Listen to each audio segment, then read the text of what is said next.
Erokamano Nyakwaramogi kuom kete Ramogi TV. En thuolo machielo ma waikore gi weche ma wafwambo ni koni gi kocha ka gin weche manyien mag migago. Mokwongo wawinj mago ma wamiyo pek.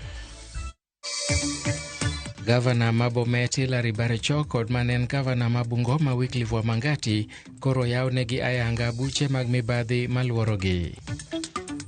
MCS mag UDA kod ODM timo romo kod ogai mag duond buchegi magin William Ruto gi Raila Odinga ewi paro mar thicho oko gavana ma Nairobi Johnson Sakaja. Mahingo ji 1,000 owito ngimagi e masira mar sienyruok mar piny yo imbo mar Sudan.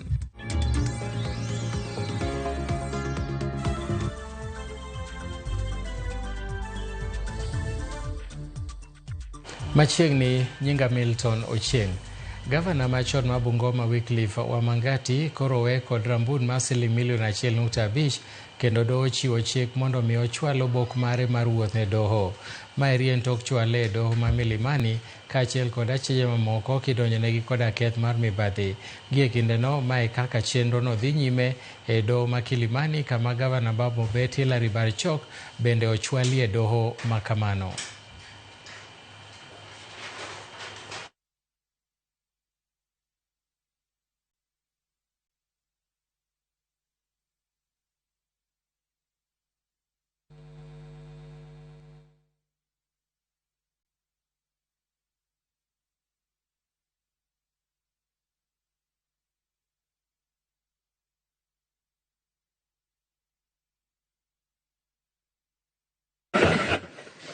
The issue of him absconding, we've already addressed that particular issue.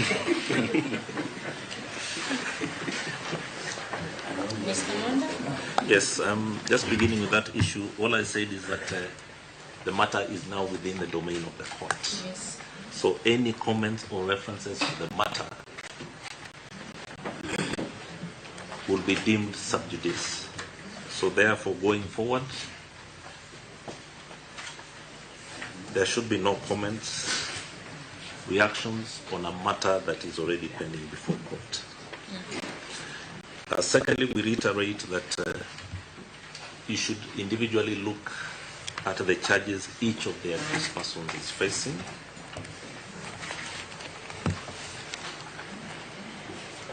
And in our view, direct that they be released on bond terms. That are just, fair, and reasonable in the circumstances, but not free bond. That will be all.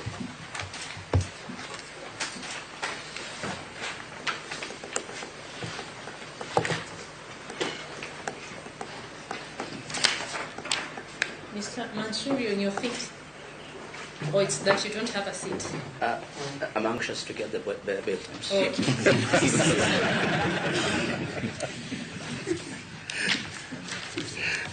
You'll allow me some 30 or 40 minutes, I'll give everyone. That's what I think that will take us to about 1:30. 1:30 or thereabouts. Huh? That's fine. That's okay. So we'll resume for then. Thank you.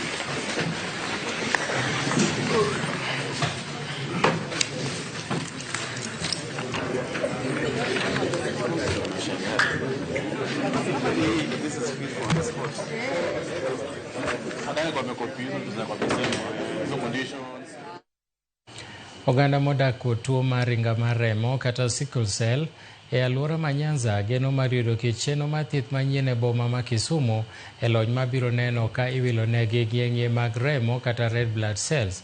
Chenro ma kama ibiro tagi kar od thieth ma Jaramogi Oginga Odinga Teaching and Referral komakore kod od thieth maduong' ma Nairobi West ka igeno ni biro konyo tieko midhiero mar tuo ringa mar remo mosebedo ka chando oganda mathoth. Yangore na 90% mag jotuo mar ringa mar remo wito ngimagi ka gichopo e higni mar 5 ponono ni tuono ok orangi e yo malong'o. Gima miyo kit thieth ma kamano medo bedo maber mokalo mosebedo ka chando jowa ahinya. Kendo iwacho ni nyithindo monyuol gi tuo gi, statistic wacho ni 90% kuomgi tho ka pok gichopo hikgi mar 5 ka onge thieth moro amora momigi. To ng'eny jowa nyithindo gi tho nikech ok ging'eyo ni nitie gima inyalo timnegi. Koro procedure madhi mbele sani iluonge ni apheresis, ma jatuo manigi remo manigi particles mag sickle cell koro imiye remo maonge go. Tiwacho ni procedure ni inyalo time once in a year. To records be wacho ni jatuo mose go through this procedure bedo maber maonge complication mora mora for almost 5 years.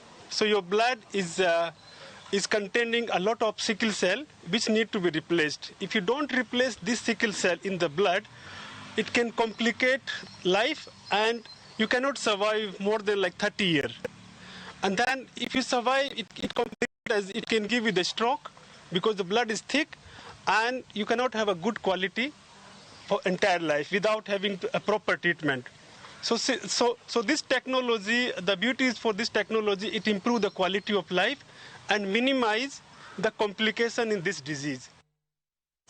Moko kuom jopuonj mag junior secondary koro dwaro ni piny owacho e bwo migawo mar somo mondo migi thuolo mar tayo chenro mag junior secondary ma ok gibedi e bwo skunde mag primary ka giloso Mombasa e bwo riwruok ma gidendo ni Kenya Junior Secondary School Teachers Association Kejusta.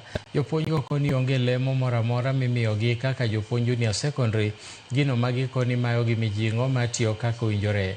Kotelnegi kod jakomgi ma Kojolo James Odhiambo, gidwa ni mondo migi thuolo mar tayo skunde mag junior secondary gin giwegi, to chutho ni mar kit lony ma gin godo kod gigo mipuonjo opogore gi mago manie skunde mag primary.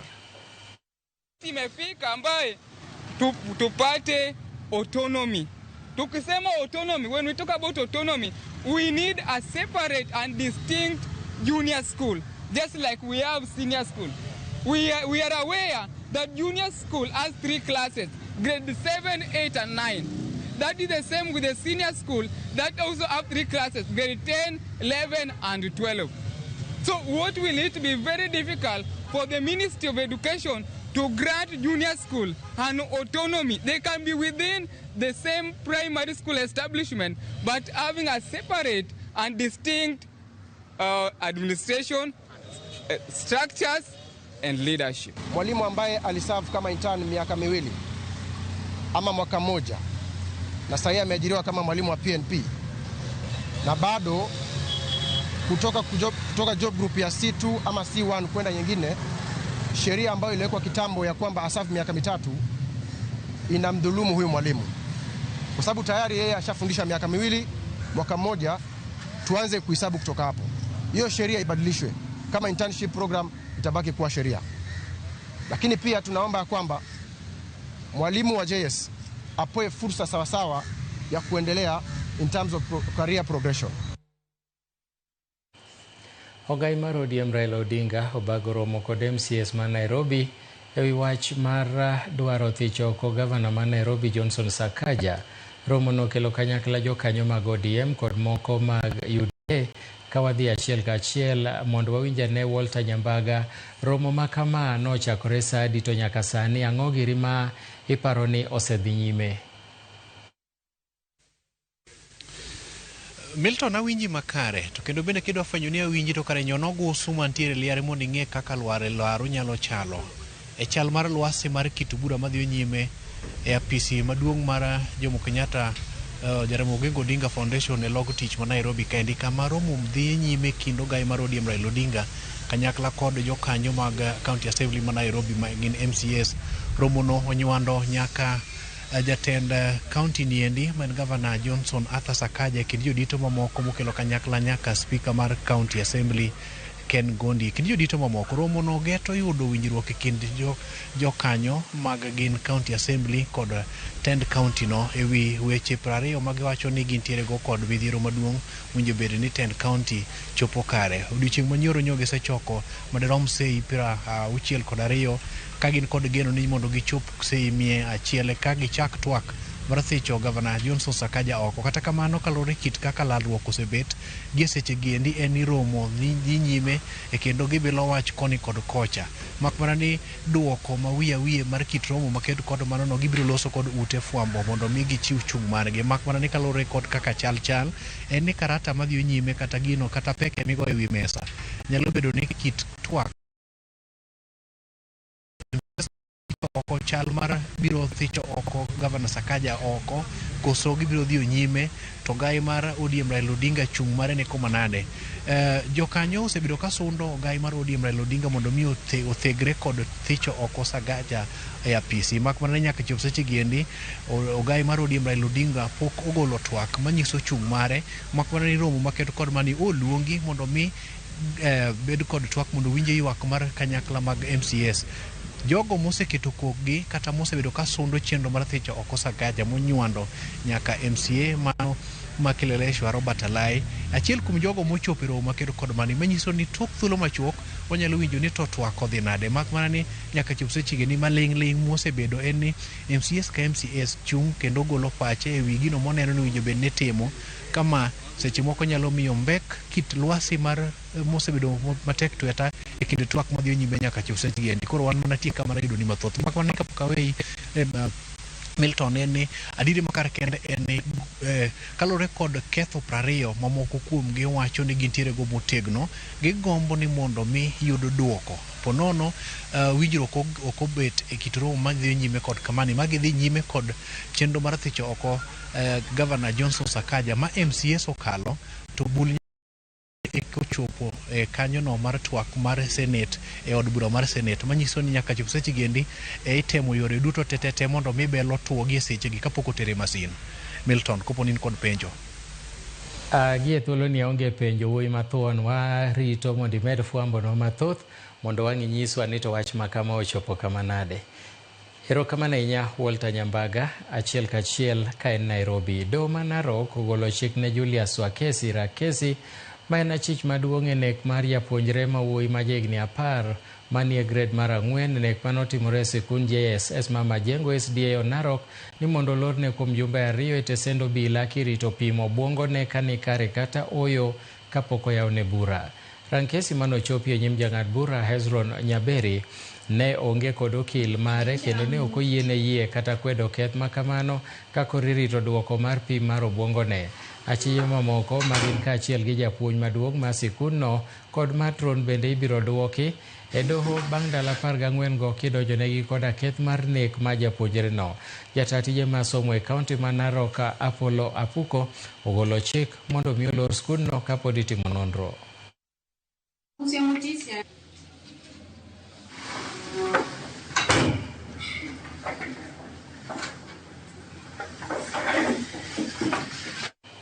Riwruok makedo ne ratich jopuonj primary NAT ogolo siem ne telo manyien ma TSC mondo owere gi wach mar tiyo gi josiasa e chiwo thuolo mag jopuonj mindiko kokalo e rombe mag siasa. Kokalo kuom jalup jakom mar NAT Malel Lang'at, gilero ni wach mar tiyo gi josiasa e yudo thuolo mag tij puonj osemiyo thoth jopuonj manotieko mbalariany higni mathoth mokalo pod temo kamanyo tije ka josiasa to pogo thuolo makamago ne jok magihero. Gidwaro ni mondo mi okaw okang' mar neno ni jopuonj duto ndiki e yo makare kokalo kuom okenge mag TSC. Kusiwe na ile ubaguzi ambao ilikuwa imetokea ili ya kisiasa. Wanasiasa walikuwa wameingilia kiasi ya kwamba wanaenda wanatoa barua huku alafu wanauza wao wenyewe. Hiyo ndio hatutaki. Wakati huu tumeambia Teacher Service Commission we have a new CEO anaitwa Evelyn Mitei, ya kwamba kusiwe na mambo kama hayo. Kwa kaunti zingine kuanzia mwaka 2007 na hajaajiriwa mpaka walio wao wapewe nafasi katika kuajiriwa. We are only talking about the issues of hardship allowances for our teachers. That one should not be touched by the Teacher Service Commission. And so far we thank the Teacher Service Commission and the government for having complied to that. But as the NAT Executive Secretary Olkejuado, I still want to reinstate that the hard-to-staff areas that were earlier on reviewed by TSC should also be reinstated back. and affirmative action implemented fully in Kajiado. Erokamano kuom medo kete Ramogi TV wakaw yueyo mokwongo migago kapok adhi e yueyo an kod oteka mar Slobodan Shata wachana mor gi chenro mar Ramogi TV mang'eny kantiere nyasoti magunga e kaunti ma Homa Bay. Kaeto Steven Otiwa mwalimu bora bende wacho ni wayudo weche manyien mag aparo ni oteni noore ang'ich welo koro kawe to chako redhe e migago. Wayudo weche manyien ondiko na ng'ich welo yo makare ka wan gi senior principal Eli Odoyo to kod nyawadgi Arthur Malombo. Kaeto Steven Otiwa neno kinuori kanyo oraro wuod Nyasiaya Jama Binju Asembo owacho ni gin kanyo gi Okuku Okode to gi jaode Violet. Kaeto ng'ato ndiko na ka ni Milton Jakablaka mibadhi e tuo maketho Kenya omiyo jopiny owe ni igonyogi. Ma Onyango wuod Lieye mar Malindi orna mosne Nyakisumo kod min Happy. Erokamano wakaw yueyo waduogo bang' thuolo machuok.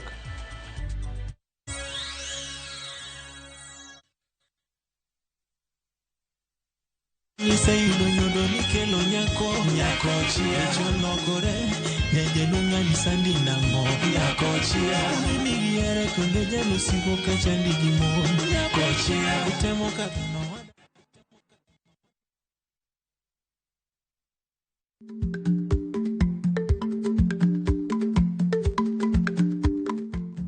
Ichagweno to ichao gwang'. Matiende ni kapok ing'ado bura ewi wach moro amora, kuong inon ng'ama rach.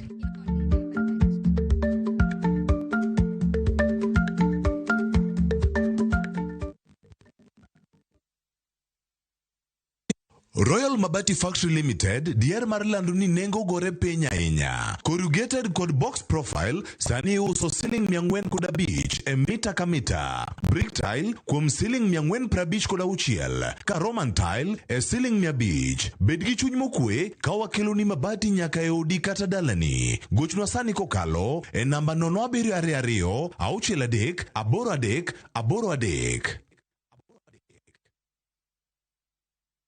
Introducing Wigo, your trusted ride. The ride with the most reliable, verified, efficient and transparent drivers. With fabulous cashback incentives for passengers, each trip on Wigo feels like an upgrade. Download Wigo from Play Store or App Store or SMS Wigo to 20425 and ride with confidence. Wigo, let's go.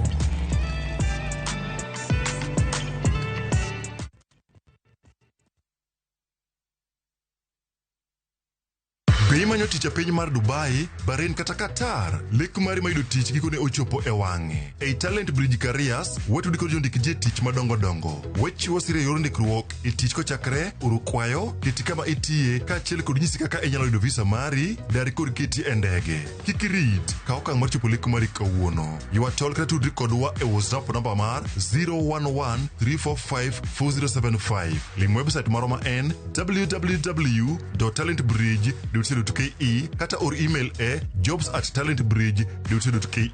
Talent Bridge Careers, your trusted recruitment partner, helping people move, grow and thrive. Chudo itimna ka iseyudo tich.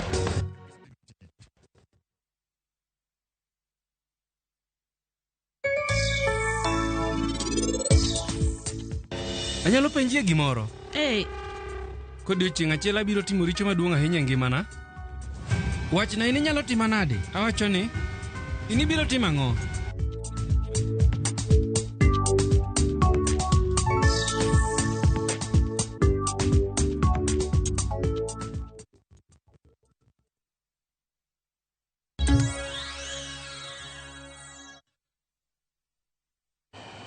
Machiegni kendo moko kuom josiasa mawuok e gwenge ma Ukambani odok ne jatend migawo mar thieth Eden Duale kotenore kod okang' ma jowetegi moko chano mar kawo mathich oko e apisi kaluwore kod mibadhi mosekwako okumba mar thieth mar SHA ka giloso e kinde nyasi mar solo omenda mar siro joriemb apiko e gwenge ma Kitui East.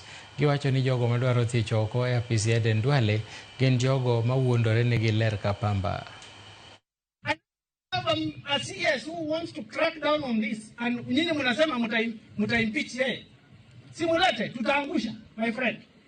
In fact, I'm telling Duale, wewe Duale, Tafutana na hii ghost institution yote, hizi hospitali yote ambayo ni ghost, ambao wanajaribu kuclaim pesa ya uongo. Tafuta yote ifungwe, zote shut them down. Na sio kushut down all these beneficiaries. Na wale ambao wanajaribu kutafuta hii pesa kwa njia ya ulaghai, wote wawekwe ndani. Na sasa naona Mheshimiwa Duale amepambana na cartels. Amenyoosha, ametoa list ya hospitali bandia. Sisi tunataka kumwambia, yani yeye na ofisi yake tuko nyuma yake, na ofisi ya DPP ichukue hatua, sio kufunga tu hospitali peke yake.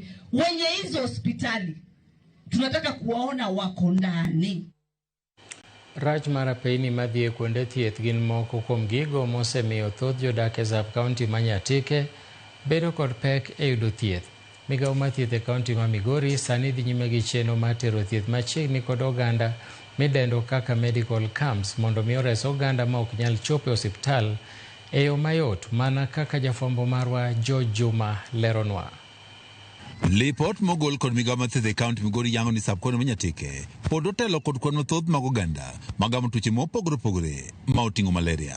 Millicent Kanango, ma en nas e kaunti ma Migori, wach ni kata chenro mamoko mag thieth ma oting'o chanjo mag nyithindo pod nitie piny e sub-kaunti ma Nyatike ka ipimo kod sub-kauntis mamoko e kaunti ma Migori. We look at another indicator like malaria prevalence. We see that the percentage of Nyatike as a sub-county, it is far above beyond what Migori County is achieving in terms of malaria prevalence. Apisa mochung' ne tayo chenrogo mag thieth e sub-kaunti ma Nyatike Mary Otieno wach ni oganda mathoth mayudo nweng'o margi e yor kunyo mula kaachiel kod lupo bende ok osebedo kod thuolo mar manyo thieth, gino mosekelo peke kod tuoche mopogore opogore e sub-kaunti no. Jogo madhi e bugo mag mining nikech mano bende yo magi yudo godo kaka ginyalo chiemo, gidhi kocha chon. Jomoko bedo kono nyaka very late, samoro kata ginindo kono, and then koro seeking services bedo matek. Wan gi fishing community ma bende samoro budho oko ka gintiere i nam. Rem mar oganda yudo thieth makare e sub-kaunti ma Nyatike osetudi kod bor mar ute thieth kaachiel kod apeyni maricho madhi e utego mag thieth. Chwan wadak mabor go osiptal, kiwuog ni dhi osiptal tidhi mana Lwanda, to kionge pesa samoro ituo matek to onge kaka idhi. Kokidhi Lwanda tidhi Sori. Akale midhiero nikech ka nyathi tuo to chuna ni nyaka ringe dispensary Sori. To samoro nyathi tuo gona gotieno, taonge kaka nyalo dhi Sori nikech an kaka an ni chwara bendo tho, aonge amana ahinya. Moko kuom jodak e sub-kaunti ma Nyatike wuotho ndamo malo kilomita 5 ka gimanyo thieth. Health facilities magwa are sparsely located. Wayudo ka ntiere facilities moko ma are above 5 kilometers ne constituents magi mondo ochop kuondego. Koro bende kwang'yo kata mana road network ma Nyatike bende sa okober ahinya, especially ka ndalo ma koth chwe, to kata mana accessing these facilities bende bedo matek. We are also seeing that this area, looking at the facilities that are surrounding it, it has got a population that have difficulty in reaching the other facilities because of distance. E okang' mar dagego mag Nyatike, migawo mar thieth e kaunti ma Migori dhi nyime kod tero thieth machiegni kod oganda e gwenge mag Nyatike. Obiro konyo joma ng'eny nikech joma ng'eny ok nyal yudo nafas mar dhi ka Migori, ok nyal yudo nafas mar dhi nyaka county headquarters. Koro ka gini okelnwa kor piny kama, aparo wabiro yudo ber kendo gi thieth maber ne ji mang'eny. Watimo integrated outreach mosekawa thuolo mabet lach matin ka wang'iyo ni mondo wane ka onyalo bedo impactful ne community ma Nyatike. We just want to collaborate, and in this financial year we put money in it, in this project, and finish the Odengo dispensary so that we can open that facility to help these people. George Juma, Ramogi TV, Migori. Ana mokwongo kama ne gavana ma Bungoma machon Wycliffe Wamangati nowe thuolo gi rambun mar $1.5 ka doho bende nochiwo chik mondo mi ochwal obok mare mar wuoth kata passport e nyim doho. Maeri en tok chwal e doho ma Milimani kaachiel kod achije mamoko kane donjonegi gi keth mar mibadhi ka gi e kindeno. Mae kaka chenro dhi nyime e doho ma Milimani ka watudore achiel kachiel gi Cynthia Onyango e yor simo. Cynthia, inyalo nyisowa ni nyaka sani ne wang'eyo ni gavana ma Bomet Barchok bende nochwal e nyim doho. Ang'o mosedhi nyime nyaka sani, Cynthia? Awinji maber ahinya Milton, kaka iwacho odiochieng' ma kawuono gavana machon ma Bungoma mano Wycliffe Wamangati ochopi e doho ma Milimani kama nyocha odonjne kod ketho mar mibadhi.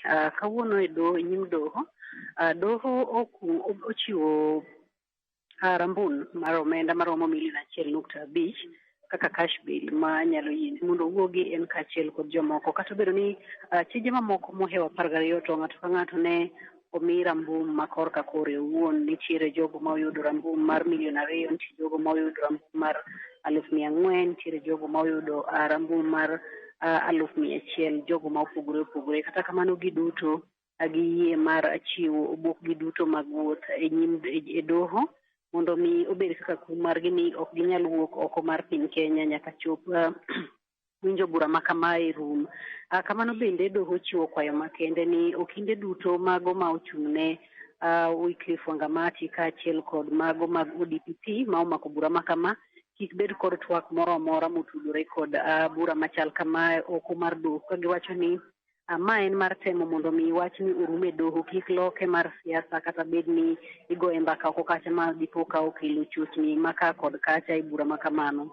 Machielo bende en ni bang' romo makamano ma rumo mos e kindgi kama nitie ni betie mang'eny ahinya kind nyim doho. Bang'e gavana masani ma Bomet mano Hilary Barchok bende ochopi e doho ka itude kod ketho mar mibadhi machal kod mar Wamangati, kama en bende nyaka chop gie sani doho okawo yweyo matin. Kata kamano en bende odonjne doho ka okinde mag ODPP mago mag jomin buche okwayo doho ni mondo en bende mana kaka gavana Wamangati kik yiene wuok oko mar piny Kenya kendo mondo mi ochiw obokne duto e nyim doho, kendo bende kik okinde magi kata okinde mag ODPP bed ni timo twak ma otudre kod bura machal kamae oko mar doho, ka giwacho ni ponono twak ma kama owuok oko mar doho obiro kelo siasa mang'eny, obiro kelo weche matuomre koni gi kocha, kendo obiro ketho ranyisi kata neno mantiere nyim doho. Koro kwayo margi en ni mondo kik obed ni nyalo wuok e piny Kenya kendo mondo girit bura machal kama nyaka chop chieng' ma bura ni orumo. Kikorgi doho wacho ni owinjo neno duto mago ma opedh kod okinde mag jomin buche kaachiel kod neno ma bende opedhi kod okinde ma omako ochung'ne gavana ma Bomet mano Hilary Barchok, kendo wacho ni kuom kinde machuok odhi chiwo ng'eto mare. Kata kamano par ni okinde duto mag okinde mag Barchok kaachiel kod okinde mag ODPP duto yiere ni ok gikwedo chiw rambum ne gavana Hilary Barchok, ka giwacho ni mano en ratiro mare mar doho, en ratiro mare mar chik mar ni ng'ata ng'ata ma omaki kapo ni ketho magi ok gin ketho manyalo tamo doho weye thuolo, en gi thuolo mar kawo rambum. Koro gi kinde ni warito mondo mi wane ni doho dhi chiwo rambum machalo nade, marom nade, kaka to kinde magi to ne ywak ni nyaka chop bura ma kama ne chakre. Gavana Barchok osenyiso kido maber, osebedo ka odhi ka EACC mano ka duol makedo kod mibadhi pacho ka odiochieng' manyoro osebet kama ne olorne maonge wach moro amora. Bende gichiwo kwayo ni en ng'ama nigi anyuola mare, en gavana manitiere tich kendo ng'adno monego bed ni dhi nyime kaachiel kod tije e kaunti ma Bomet. Koro kikorgi giwacho ni nyaka chop ni bura ma kama chakre onge tungni moro amora mosebet, ma kikorgi gikwayo doho ni mondo yienegi mondo gol Barchok maonge kod rambum moro amora mondo mi kadhi nyime omed dhi nyime gi gigo duto ma idwaro, nikech giwacho ni onge kamoro amora mosenyiso wich teko pok omiyo doho to moro manyiso ni onyalo ringo oko mar Kenya kata onyalo tamre chopo doho akawo chike. Koro kikorgi en ni mondo doho winj kwayo mar jogole maonge kod rambum. Bende kanyalo nyisi ni gavana Barchok ochopo e doho kaachiel kod director mar kambi mar Chemasus Construction mawachore ni ema ne gibedo gi tudruok achiel mar chamo omenda ma ohewo milion 2. Kata kamano doho wacho ni giduto kaluwore ni en gino ma otweyo gi kamoro achiel, duoko margi mar rambon idhi chiw kanyo kuom kinde machuok. Milton. Erokamano ahinya Cynthia Onyango, achiel kachiel kowuok e doho ma Milimani kuom ler motudore gi wach Gavanas Barchok achiel gi Wamangati ma bende ne en gavana ma Bungoma e kinde mokalo. Ka wadhi nyime ni moko kuom mine ma gin jotend duond bura mar ODM e kaunti ma Homa Bay wuok tung' mosuo gi moko kuom jotije sirikand kaunti ma Homa Bay ma giwacho no wuok goyo chenro mag sirikand gavana Gladys Wanga to ginie sirikandno. Minego mag ODM go kotelnegi kod jakom ODM Marangwe Caroline Owidhi owacho ni nitie jotije mag sirikand kaunti no ma sani ok tim tijegi ka gima duong' ma gitimo en tiyo gi josiasa moko ma ok sir sirikandno mar duwo ne gavana Wipi motelo ne yiero mabiro. E twak margi gi jofwambo weche boma ma Homa Bay ginyiso jotelogo mondo mi ochak chono gwe tao kendo yud thuolo mar go sirikand kaunti ka gin oko ma sirikal ma ok wuondruok ani gitiyo gi gavana e chenro mar dongruok to gidhi nyime gigoye. Minego bende okoni ginyalo biro keto e lela moko kuom jotije ma kaunti no masani wacho ni thiro chenro mag dongruok. Farusi kamanyo ne jo Homa Bay kendo manyo ne jo Homa Bay mokel ne jo Homa Bay mokel kawuono Homa Bay rieny koso rieny wan number 1 koso kwana number 1 bende king'eyo ni tire sirikal ya wang'aya ni itie sirikal ni tikunyo sirikal wani kaunti wa mar Homa Bay kaka wuono kiwuothe tiwuotho kisungori kendo iwuotho kijachir wan kaka mine mama ohero wakendo miyo tendwa ni wamore iye koro miyo joma dwa tugo gi tende Nyawang'aya ok wabibiyo rum kendo wakwerogi ni tende atieno Nyawang'aya ok wadware oyuma ng'ama power thirst obed mos siasa nigi sane sani en sa Nyawang'aya wamiye time uti to ka sa gibiro romo gibende gibi gitimo to margi mondo wane to one for now wachungi governor marwa Atieno Nyasuna Maheo ji gana dek e dhowath ma Kamariga e kachung'od bura mar Arieda oyudo thieth maonge chudo manobagi kod migawo mar thieth komakore kod josil lwedo mamoko ka thor maduong' mar chenrono ne geto mar kedo gi landruok kute manyien mag ayaki ma thoro landore ahinya e dho wedhe ma pacho ka. E sa chenrono ero jopiny noyudo thuolo mar pimo chal margi mag kutego, goyo picha ne tuono ero mar kansa e kind tuoche mamoko. Thuolono bende notigodo mar lero dhowath ma Kamariga, pidho yien kod puonjo jopiny e yore mag ritruok makare. Moko kuom jopiny manoyudo thieth kod tiegruok mopogore opogore onyiso mor margi kaluwore kod chenrono ma giywago nengo thieth moidho ahinya to ne jogo mapok ondikore okumba mar thieth mar SHA. Puonj nomi jo dala kae kotenore gi tuoche mopogore opogore kendo ne giyudo thuolo mar pimo chalgi mar kute mag ayaki, mar kansa kaachiel gi tuoche mamoko. Kendo odiechieng' mar ariyo ji noyudo thieth mane gipani ok bobedo nono. Amor mokalo kaka ng'at achiel kuomgi manoyudo thieth makamano. Koro ka thieth manono ni nobiro, msigo mar chulo pes thieth cha koro onge. Koro pesa magiyudo matin cha ginyalo tiyogo e yore mag chiemo kaachiel gi yore mag chulo ne nyithigi school fee. Gima gitimonwa Kamariga ka wamorgo moloyo. Nyoro gitimonwa gik madongo ahinya, achiel kuomgi en drama. Drama ni puonjowa weche madongo ahinya, achiel kuom gik manyipuonjowa gin weche mag okimi, HIV and AIDS. Ma bende osechandowa ahinya thurwa ka. We have experienced a very good turnout, and it's impressive that the community has owned up to this initiative. Mondo jodala oyud thieth mopogore opogore kaka HTS services, cancer screening, thieth mar wang', nyaka donation mag wheelchairs ne jomong'ol. Siaya County and one of the counties in Nyanza province there is high prevalence of HIV and AIDS. Talking here statistically, you don't hear the prevalence of HIV and AIDS along the beach, kuma mostly fishing is taking place. Mwandu manengo ne romo milion modhuro owang' mokethore kaluwore gi mach malich manowang'o magawa abich mag jolimbe e Diani e kaunti ma Kwale. Wachore ni mach makamano nomuoche kar uso amuna molos gi nas midendo ni Nangwe kendo nolandre mapiyo kaluwore gi yamo mane kudho matek e alworano. Weg magawago mag welogo ywak ni giyudo lal maduong' to moloyo e kinde ni mane gigeno yudo welo mathoth e kinde yweyo mag giko higa.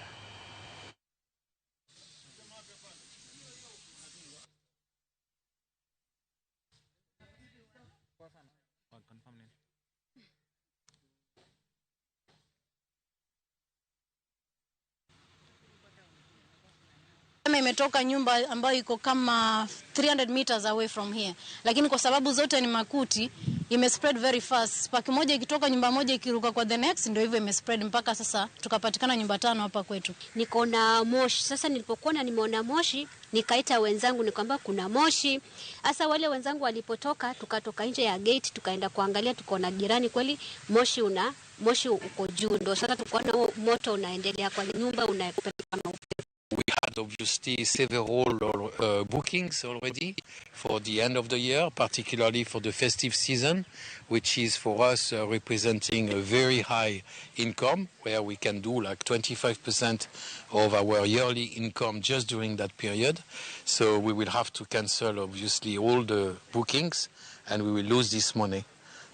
Kitu ambacho nilikuwa naomba kwa serikali ya county, hii firefighter wakuwe tu karibu hapa maeneo ya hizi hotels, kusudi moto ukitokea kama hivi ikuwe ni haraka kufika. It was a villa that we are using also for business purposes, and right now ni wakati wageni wanafaa waingie sasa kuja wakodeshe, na tulikuwa na watu wanakuja, lakini sasa saizi tunashindwa vile Penchik maiga ganario gi 23 matayo chenro mag lupo yudo dok chien bang' jakanyo e sekta ma lupo golo luoro margi ni penchikno kidek thiro pith mar rech e nam Lolwe, gino manomiyo jokanyo e sekta no ochako chenro mar kawo pach jopiny ahinya to jolupo. Kane giloso e limbe margi Kisumu e odiechieng' manyoro, bod mar riwruok makelo kanyakla jopith rech e alwora ma nam Lolwe, Lake Victoria Aquaculture Association, wacho ni penchikno chal mana gi maiga 2016 magiwacho ni norem rango dongruok mag lony manyasani kod lokruok manie pith mar rech e piny mangima. Jagoro mar bod no Peter Ondeng oseo chenro no.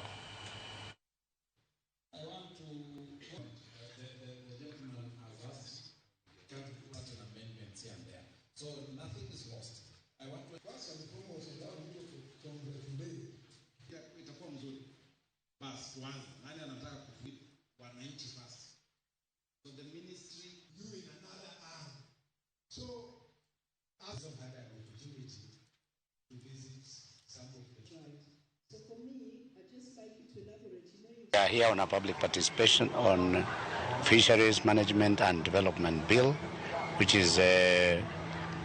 came into being. Why we have this exercise is because the court pronounced itself that the law was not completely done well because it lacked a public participation. Wabiro kaindi kaka stakeholders gijo moko mondo wawinje kaka parliament pango bill ma waneno ni bill ma dino chakore gi ministry. Gima wapinga hinya en ni kade mai health kata education. Okase winjo kuma parliament ma decide ni gibiro gi bill magidhi keto ni koro public participation to the line ministry kaka sani the ministry ma blue economy gibete tenge ka stakeholders moko ni gima gichiwo ilongo ni memorandum gichiwo ideas mondo odonje bill no okone kamano gima odhi kako negodhi. Na tukimaliza hapa tutaweza kutengeneza sasa kuipeleka maoni haya kwa report hiyo itawekwa bungeni, then itaweza kuzungumziwa pale bungeni, alafu baada ya hapo itafanywa marekebisho kidogo kama yatakuwepo, na kama hakuna marekebisho basi tutakuwa tunaipitisha hiyo sheria ili iweze kusaidia watu wetu. Jopith rech e gwenge ma Nyalara e kar chung'od bura ma Butula e kaunti ma Busia oywak ni gisebedo ka gichwalo ywak margi e wi midhiero ma gikadhe ne migawo mochung' ne weche mag lupo E pacho ka to kata kamano gisebedo ka giyudo duoko moro amora kaluwore gi jopith rechgo bedo ni onge kony kod puonj moro amora ma giyudo en achiel kuom gigo mathiro pith rech e gwenge ma Nyalara mar ni gionge kod ng'eyo makare e wi chiemo mowinjore mi rechgo.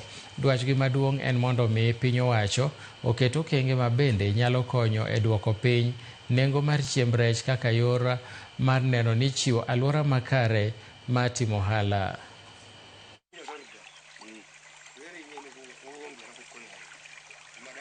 Tuko na fish point na watu wa kutuinua ndio hatuna kabisa. Kuna fish point zingine ziko na hazina samaki. Zingine ziko na samaki zenye hata ukienda kutoa samaki ile ndogo ndogo ukienda kuuza haupati pesa mingi.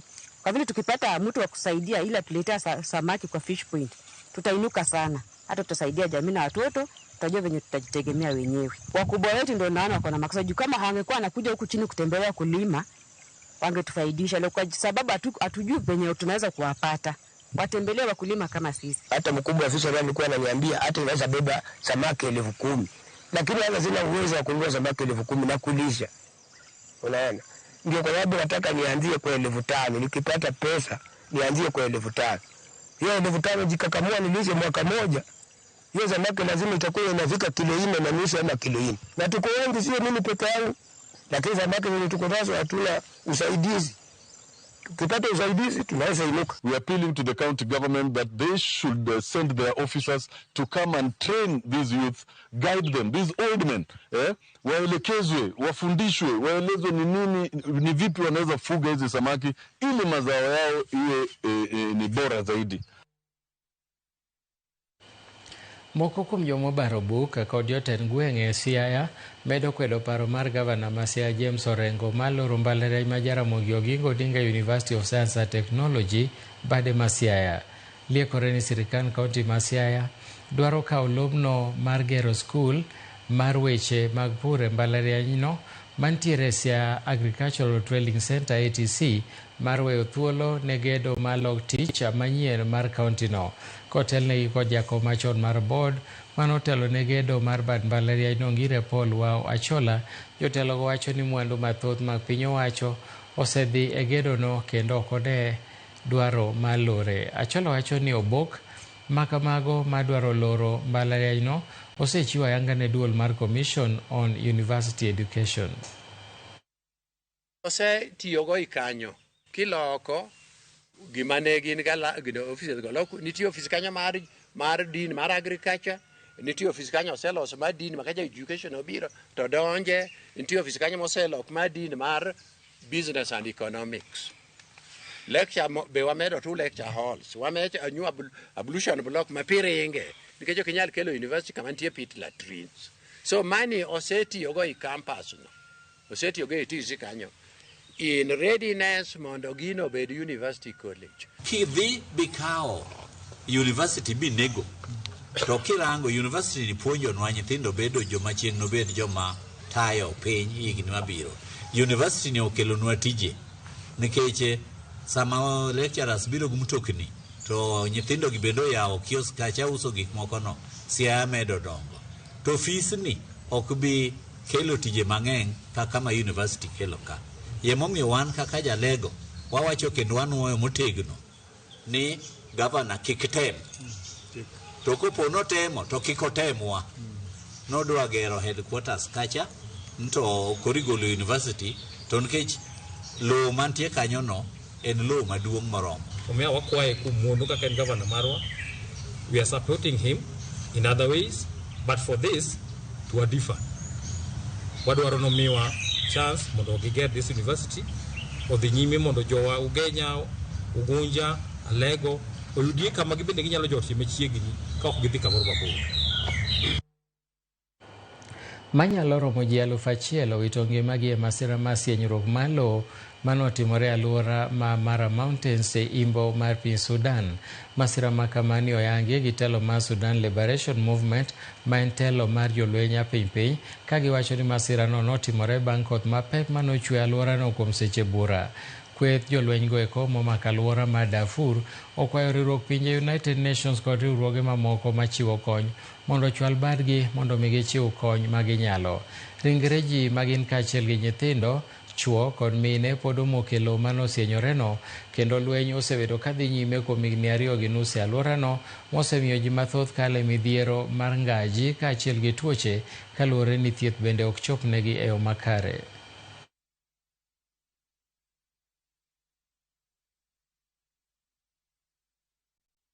Erokamano nyako Ramogi kuom thuolo mari. Wamedo kelo ni weche manyien mag migago kowuok e Ramogi TV. Wadhi e yweyo mar 2, kik idhi mabor. Bang' thuolo machuok wan kodi.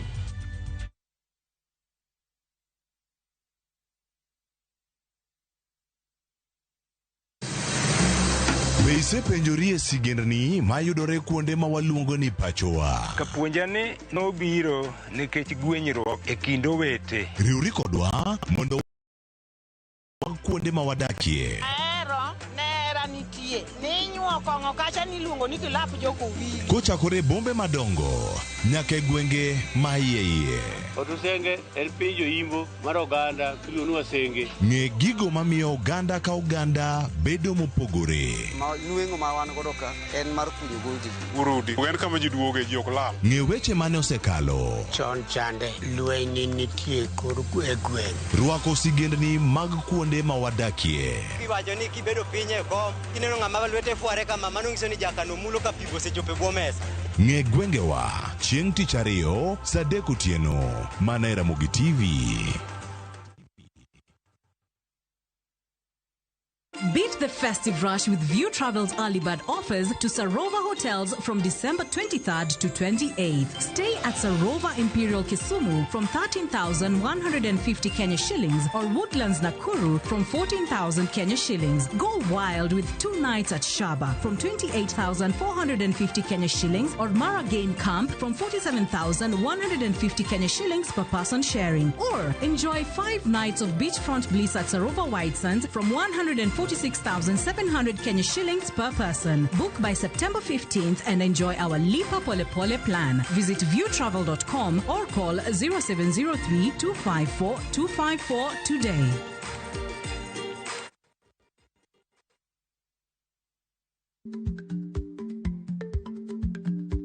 Chako chon loyo dhi kajuoga. Ma tiende ni bedo gi ikruok momondo, geng'o masiche kod midhiero mang'eny mabiro e ngima dhano.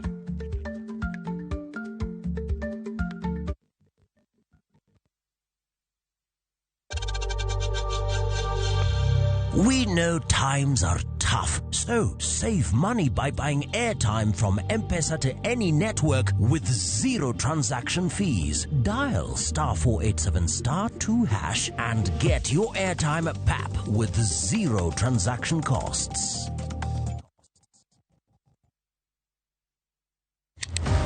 Tich ang'wen ka tich ang'wen, wafwenyo teko mar pok mari. Ochalo like gima nasomo. To nasome polytechnic. Nena inajua kali tu. Kaka kora timeni. Pok opogore. Keto lere wi jogo mapile loko michgi, obedo ohala madhi maber kendo bedo yo mar yuto margi. Tigoni inspiration ayudo kuom jo Masai. Ineno. To ipuonja mondo an be no puonja mondo an be ang'e loso. Ochoko glass, machalo kaka takataka, to wachwako gi. Kasto waloso gik mopogore madhi e ute mopogore. Tich ang'wen ka tich ang'wen, saa 2:30 okinyi. Mana e Ramogi TV. Kik bai.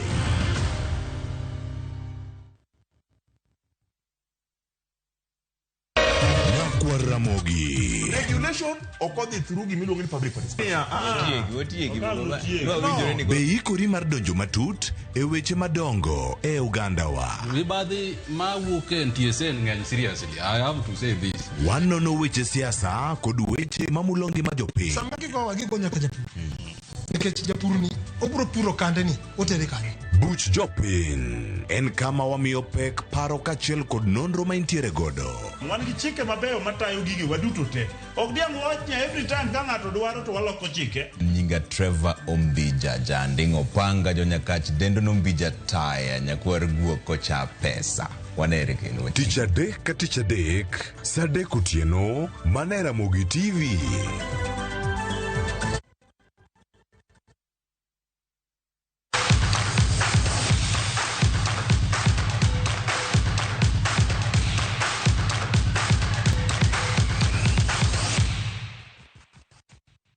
Tim mar Kenya Harambee Stars ochako rako margi motelo ne tuke ariyo mag manyo otiko madhi tuke mag laro simo mar piny mangima mochan timore Jumabich ma juma ni eri kaachiel gi tich ariyo juma manyien e alap ma Kasarani.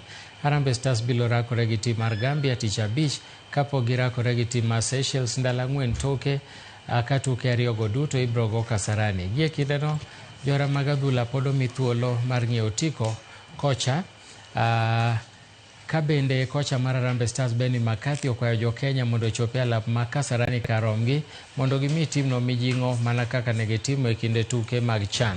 Kenya nyaka sani omako thuolo mar 4 e chung' mar Group E e Group F ka group motelne gi tim mar Ivory Coast ka e thuolo mar 2 gi 3 omaki gi Gabon gi Burundi.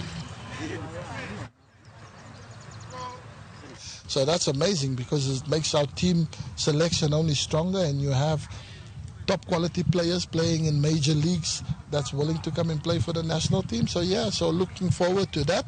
So we've done our homework on the players that we want. Rawere adek marude modak gi ng'ol mar obwongo kata autism timo ikruok margi motelo ne tuke mag Intercontinental Cycling Championship mibiro bagi e piny Ufaransa. Eric Murimi, Lenny Murea to gi Eric Karidhi biro yuore tuke mibago tarik 20 dweni e boma mar Roibon. Rawerego eko maginowete nochako tiegruok margi e tuke mag riembo digni ka gin johigni 5 nyaka sani gitimo rako margi e boma ma Nanyuki e bwo kocha Nesmas Mbati kaachiel kod Bernard Kabiru.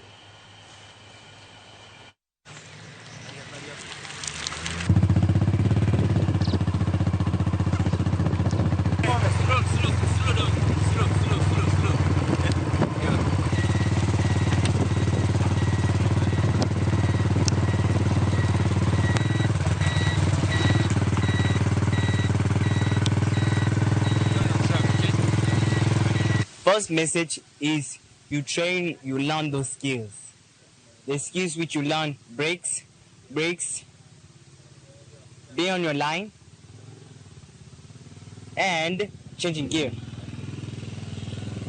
It is a space that they enjoy, and it's not a place where they are being forced to do things. So compliance, I found, is very good. So I decided to nurture sports as a career, and that is how we are here. John Lejirma, ma en achiel kuom jotuk golf ma nigi lony mar ariyo pacho ka geto matimo maber e tuke mag Sports Biz Africa Championship mibiro bagi alap ma Kigali Golf Resort kochakore odiechieng' mar kiny nyaka tich abich. Lejirma osebedo ka en jatugo man masulwe e pacho ka kolero ni ikruok mare makare kete ong'ala manyime e kind jotugo mabiro yuore tukego. Higani Lejirma osetieko thuolo mar 2 tukego mag golf manobagi alap mar Ruiru kaachiel gi Thika ka e tielo ma Kigali ma oywayo jotugo 121 kowuok e pinje 16 obiro bedo kod thuolo maler mar kawo loch.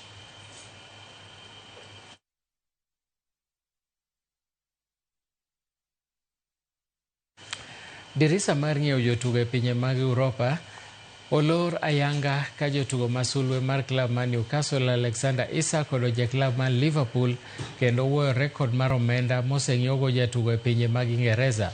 Liverpool nong'iewo Isak gomenda maromo siling maromo milion 125 kokalo omenda mane klab mar Chelsea otiyo godo e ng'iewo jatugo Moiso Caicedo. Nicholas Jackson bende otieko wuodhe gi Chelsea kendo okoke e orak gi klab mar Bayern Munich e kinde ma Brentford ochiwone jatugo Wisa thuolo mar keto koke e orak gi klab mar Newcastle. Klab mar Manchester City bende wilo jagol kama Addison owuok City kadhi Fenerbahce to Donnarumma odonjo City kawuok e klab mar PSG.